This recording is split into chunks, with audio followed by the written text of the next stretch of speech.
really to grow the asset base. And I'm just thinking going back to history as well, around 96, the 91 settlement, then 96 we took on $4 million debt, which bought 50 of the homes on Kupe Street.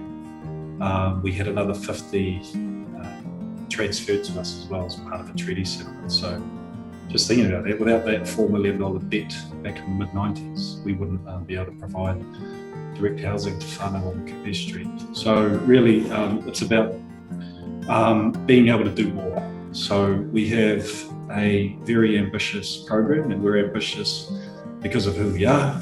We're the descendants of Tupuriri, and we are in this great city that Te Kawo and others built, and whānau have, rightly so, a high expectation on themselves and on us as the leadership group to deliver more around our culture, around our reo reacquisition, around housing. Housing continues, and rightly so, to be a significant issue for Ngāti Whātua Ōrākei as it is for the rest of Aotearoa.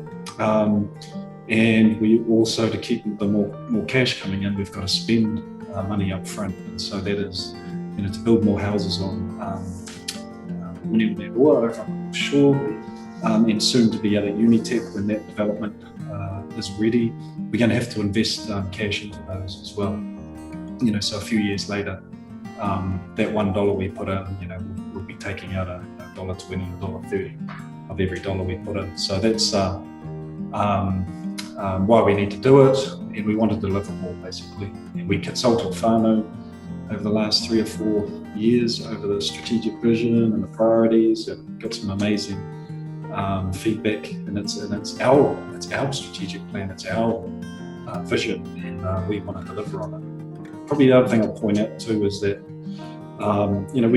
we are talking big numbers. We've ticked over $1.2 billion in assets, and we get reminded of that by whānau, we get reminded by that by other iwi, etc. And so these numbers are big and scary, and that's got to be acknowledged. But we do have $1.2 million in assets. We do have $220 million in debt currently. We spent $110 million to buy the North Shore, which is 27 hectares over there that we wouldn't have had if we didn't take on debt. But we've also got just ticked over $1 billion in equity. That's a big number. So that's the difference between our total asset base versus what we owe. So we're about $1 billion.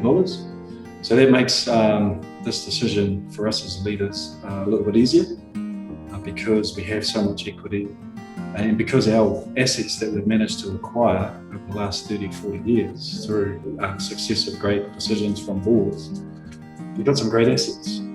North Shore, 27 hectares, 20 hectares here in the CBD, most valuable real estate. Unitec, we have already have 5 hectares out there. We're about to acquire another 9 through a treaty settlement.